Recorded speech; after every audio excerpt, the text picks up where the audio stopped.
हमारे Indian people जो वहाँ पे रहते हैं इंक्लूडिंग स्टूडेंट्स, उनके क्या हाल हैं और वो कैसे कम्युनिकेट कर पा रहे हैं इंडिया में अपने लव्ड वन से, अपने पेरेंट्स से। लास्ट सैटरडे फर्स्ट फ्लाइट जो कमर्शियल फ़्लाइट है वो दिल्ली में लैंड हुई है स्टूडेंट्स को लेके, और जो वहाँ पे श्रद्धालु पिलग्रिम्स गए हुए थे उनको लेके। वो वापस इसलिए नहीं आए हैं कि इमिनेंट डेंजर है, वो इसलिए आए हैं कि आगे फ्यूचर का कुछ पता ही नहीं है, अनसर्टेनिटी बहुत ज़्यादा है।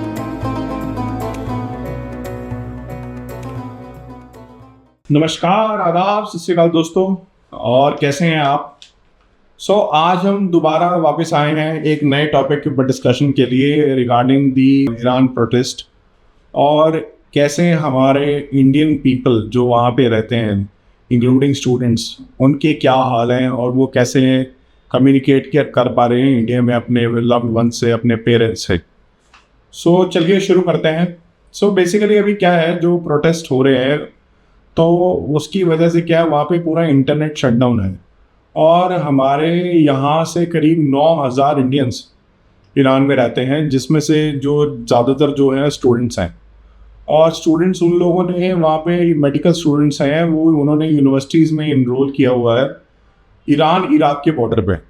ठीक है, तो अब ईरान इराक के बॉर्डर पे वहाँ पे इनरोल्ड हैं। वहाँ स्टूडेंट्स में अभी इशू क्या है कि रात को 8 बजे वहाँ पे कर्फ्यू लग जाता है, और फिर इंटरनेट सारे ईरान में बंद है। तो अभी क्या है, वहाँ पे बहुत ज़्यादा पैनिक क्रिएट हो गया है। एक तो सोशल मीडिया में जो अभी सारा ये फैला है कि कैसे कैसे लोगों को मारा जा रहा है, वहाँ पे कैसे अनरेस्ट फैल रहे हैं, फिर वहाँ पे 8 बजे कर्फ्यू लग जाता है। तो ये इस सब वजह से वहाँ पे क्या है, बहुत ज़्यादा पैनिक क्रिएट हो गया। अब वहाँ जो इंडिया में जो लोग हैं उनको तो नहीं पता कि रियलिटी क्या है वहाँ पे, जिस वजह से वो अपने लव्ड वन से कांटेक्ट नहीं कर पा रहे। अब कि वो बेचारे बच्चे जो ईरान इराक बॉर्डर पे वहाँ पे जो यूनिवर्सिटीज़ में पढ़ रहे हैं, वो बड़ी मुश्किल से उनसे कांटेक्ट कर पा रहे हैं, और पूरा पूरा दिन, पूरी पूरी रात वो लोग अपने, जैसे कहते हैं ना, जब वो सिग्नल नहीं आता तो हाथ ऊपर उठा के ऐसे फ़ोन को करते हैं ताकि कोई एक आधा सिग्नल आ जाए और पकड़ लिया जाए। तो उस तरह से वो लोग कांटेक्ट करने की कोशिश कर रहे हैं। लेकिन ओवरऑल जो अभी बताया गया है, जो तेहरान में इंडिया की एम्बेसी है, उन्होंने बोला है कि इवैक्यूएशन की अभी ऐसी कोई ज़रूरत नहीं है। इवैक्यूएशन ऑपरेशन की सिचुएशन को वो लोग पूरा असेस कर रहे हैं, और इंडियंस के लिए ऐसा कोई डेंजर नहीं है, और जैसी कोई भी इवैक्यूएशन की ज़रूरत पड़ेगी तो इमीडिएटली वो शुरू किया जाएगा, और थ्रू ऑफिशियल चैनल्स सभी इंडियंस को बता दिया जाएगा। अब लास्ट सैटरडे फर्स्ट फ्लाइट जो कमर्शियल फ़्लाइट है वो दिल्ली में लैंड हुई है स्टूडेंट्स को लेके, और जो वहाँ पे श्रद्धालु पिलग्रिम्स गए हुए थे उनको लेके। अब उनका भी यही कहना है कि जो ओवरऑल सोशल मीडिया में खबर चल रही है उसकी वजह से ज़्यादा मतलब इशू क्रिएट हुआ है, ज़्यादा लोगों में पैनिक क्रिएट हुआ है, लेकिन ग्राउंड रियलिटी में इतना बड़ा इशू नहीं है। अब देखो, जो आदमी वहाँ पे रह रहा है वो ज़्यादा बेटर क्लियर बता सकता है, लेकिन जिन एरियाज़ में वो लोग रह रहे होंगे क्या पता वहाँ पे इशूज़ ना हो। अब जो लोरिस्तान करके एरिया है या फिर तेहरान के जो सेंट्रल एरियाज़ हैं, वहाँ पे तो बहुत मेजर क्रैकडाउन हुए हैं।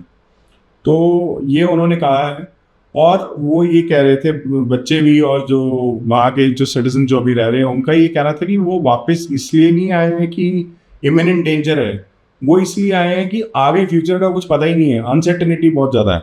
ठीक है, कि यूनिवर्सिटीज़ जो है वो पूरी बंद हो चुकी हैं। अब वो यूनिवर्सिटीज़ बंद होने की वजह से क्या है, उनके आगे एकेडमिक के शेड्यूल्स भी कोई नहीं है। अब जब शेड्यूल्स नहीं है तो फिर वो लास्ट तो क्या कहते हैं, वो कॉलेज आ पा रहे हैं, और उनके पर्सनल सेफ्टी में भी इश्यूज क्रिएट हो रहे हैं, तो इसलिए वो लोग सब वापस आ गए हैं। तो ये आप देखिए, मतलब ओवरऑल कितनी बड़ी इशू ये क्रिएट हुआ है ईरान के अंदर, और ख़ामेनी गवर्नमेंट के ऊपर तो मतलब एक धब्बा लग गया है ये पूरा, कि ये किस तरह से इन लोगों ने इस पूरे अनरेस्ट को कंट्रोल में किया है।